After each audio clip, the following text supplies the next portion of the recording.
Hello, everyone, and welcome to the 100 Wonders of the World. Today, we'll be talking about the treasures of Istanbul. It is in Turkey, and the continent is in Asia. The treasures of Istanbul. Whether it is called Byzantium, Constantinople, or Istanbul, as it is now, this magnificent city, straddling two continents, the capital of three world empires, has never lost its ability to fascinate. Yet at the same time, the city has changed. While the walls of Byzantium were home to a population of 500,000, at least 10 million people lived in Istanbul today. Just as Byzantium was the famous capital city of the Byzantine Empire, inheritor of Rome's glory, Constantinople was the residence of the Ottoman sultans, as well as the political capital and administrative center of their wide-ranging empire. Modern Istanbul is densely populated, world-renowned spiritual and cultural center of the Republic of Turkey, the geographical interface between Orient and Occident. In this melting pot of cultures, the Eastern and Western hemispheres meet in a unique synthesis within this fascinating city where tradition and modernity live side by side.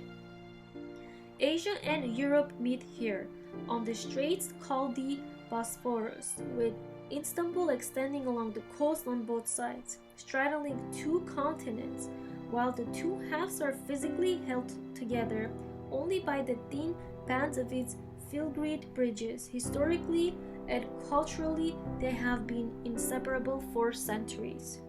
It was the Delphic oracle who told a Greek named Buzas, a native Megara, to leave his homeland to found the city of Byzantium. Listening to the oracle, Buzas did just that, settling along the famous Bosphorus in 658 BCE. His colony, Byzantium, brought the world of the Mediterranean closer to the distant peoples of the Black Sea, making it an important trade center. Its prime geographical location would give it an international significance under the reign of the Romans, Byzantines, and Ottomans. In 333, the Roman Emperor Constantine, a supporter of Christianity, who nevertheless remained deeply rooted in Roman traditions, moved the capital of the Roman Empire from Rome to the city on the Bosphorus, first renamed Nova Roma, and later Constantinople after the emperor himself. Constantine would build his new Rome on the city's seven hills, but it would be Justinian I who would build the monumental patriarchal Church of Holy Wisdom, the Hagia Sophia, over the ruins of 6th century temple. The very definition of the Byzantine style architecture, this enormous, innovative, and influential sacred structure was completed within more 5 years. 1204, a year of new crusade, was launched. Was a dark year of the pearl on the Bosphorus.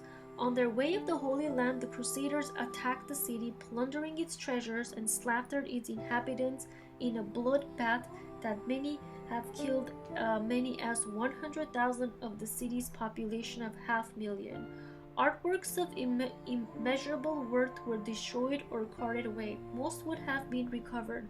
After this devastating blow, the city was able to slowly recover, and by the 14th century, it had regained much of its old glory. The streets pulsed with life and art, and architectural achievements reached new heights. Yet the Ottomans were soon as the scene, ending the Byzantine dream of an eternal city on the Bosphorus. Over the next 500 years, well into the 20th century, the Ottoman sultans remade Constantinople in their image, with the fate of the city inexorably linked to the fortunes of the empire. Hagia Sofia, the Church of Holy Wisdom, is a uniquely monumental example of Byzantine architecture. This celestial masterpiece was built between 532 and 537, with no less a figure than Emperor Justinian I himself taking taking full responsibility from the very beginning as building master in charge. He visited the construction site daily to monitor its progress, bringing in the experienced architect Isidorios of Miletus to direct the design. Despite the enormous difficulties encountered during this construction, its walls collapsed several times due to earthquakes and the accelerated pace of construction, which often didn't allow enough time for the mortar between the bricks to dry before continuing ever upward.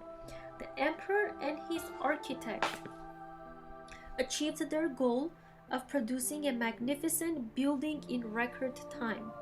With a breadth of 122 and more than 180 feet high, the most outstanding feature of Hagia Sophia is its dome rising above the central space.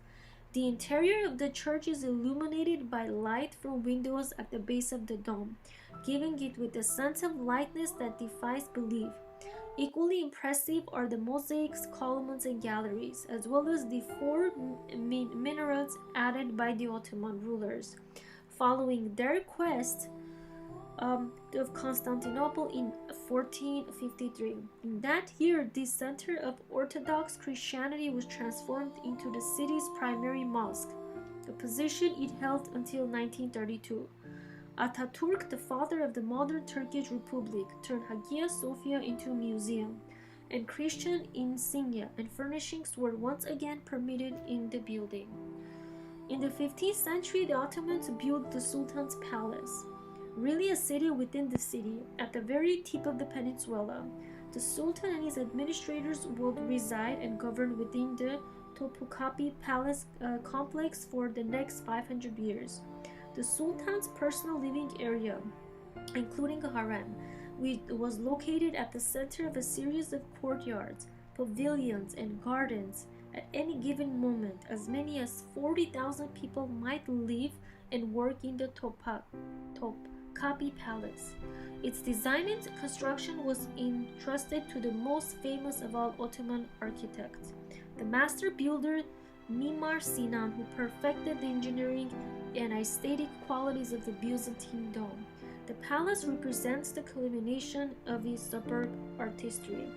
No other dynastic rulers' private quarters have attracted as much interest, much of it of an erotic nature, as Forbidden Place of Topkapi Palace, its famous harem. Primarily the rooms where women and girls received instruction in music, dance, and art. It was also the residence of the Sultan's favorite wives, the ones who would bear him children. Within the harem, competition for his honor was intense, with the Sultan himself making the final decisions. Up to 2,000 women and girls could live in the harem, guarded and watched over by any army of eunuchs. The decor of Topkapi Palace reflects the immeasurable wealth of the Ottoman Empire. The interiors made use of only finest building materials, the most expensive furnishings, the most luxurious carpet, and the most delicate tapestries. Extravagant qualities of gold were the material of choice for the opulently decorated spaces. Finally, glazed Islamic tile can be found throughout the palace, but especially in the harem, where the walls are covered in tiles decorated with entwining vegetation, the tree of life, and the flowers of heavenly garden. The Sultan commissioned the famous Blue Mosque at the beginning of the 17th century, selecting Mehmet Aga, a student of Mimar Sinan, as his architect. The new mosque, named for the blue and white registers of decorative stone and tile that adorned the dome and the upper parts of the wall, would stand directly opposite the Hagia Sophia. The tiles covering the lower part of the wall are even more interesting because of their art historical value. These are the so-called Islamic faience tiles, identifiable by the red-brown pigment imported from eastern Turkey. Each piece a masterpiece of the golden age of Ottoman decorative ceramics. The 6 minarets of the Blue Mosque emphasize its importance with Islam. for only the Great Mosque in Mecca, with 7 has more. According to court historians, the 6 minarets were built as the result of misunderstanding between the Sultan and his architect. The Sultan had requested that the minarets be gilded, yet the budget did not permit the purchase of so much gold. In response, Mehmet Aga misunderstood the order, which is in Turkish would have been for altın gold minarets as an order for all those 6 minarets. Was the clever architect rewarded or punished for this mishap? The court chronicles do not say. Constantinople was lively and attractive center of the Ottoman Empire until well into the 19th century, when the lack of coherent political or economic policy on the part of the sultans began to have an effect. Industrialization, for example, was outright rejected by the sultans, and the empire suffered severe financial losses, bringing on its disintegration and ultimate collapse into bankruptcy. By 1923, Constantinople was no longer the capital city of Turkey. In a move designed to separate the new post-imperial government as much as possible from that of the old Ottoman Empire, the capital was moved to Ankara. The Sultanate and Caliphate were abolished, with Arabic script replaced by the Latin alphabet. On March 28, 1930, the founder and president of the new Republic of Turkey, Kemal Atatürk, renamed the city. Constantinople would now be called Istanbul. The city on the Bosphorus between Asia and Europe retains its cultural and economic importance to this day. As the gateway to Europe, Istanbul is still hard at work, providing the impetus for Turkey's opening to the West. Now, let's look at some of the facts of the treasures of Istanbul. World Heritage. The historical sections of Istanbul, including famous buildings such as the Hagia Sofia, Blue Mosque, and Topkapi Palace, were declared World Heritage Sites by UNESCO in 1985. Humble Sultan. Even the Sultan bowed before entering an Islamic holy building. An iron chain hangs from the ceiling of the western gate to the courtyard of the Blue Mosque, positioned to force the Sultan to bow his head as he rides into the sacred space, a symbolic act of humility and respect. Now let's look at some of the dates, the very important dates. 658 BCE, the colony of Byzantium was founded by Greeks. 196 CE, the Roman Emperor Septimius Severus conquered the city. 324, Emperor Constantine entered the city. He renamed it Nova Roma. Then on May 11, 440, Constantinople. 395, Constantinople became the capital of the Eastern Roman Empire. 532, Justinian I commissioned the Hagia Sofia, completed in 537. 1204, Crusaders plundered the city, slaughtering many of its inhabitants. 1453, Ottoman Sultan Mehmet II conquered Constantinople after many years of siege. 1609 through 1616, the Sultanahmet Mosque, called the Blue Mosque, was built. 1923, Turkey's capital was moved to Ankara.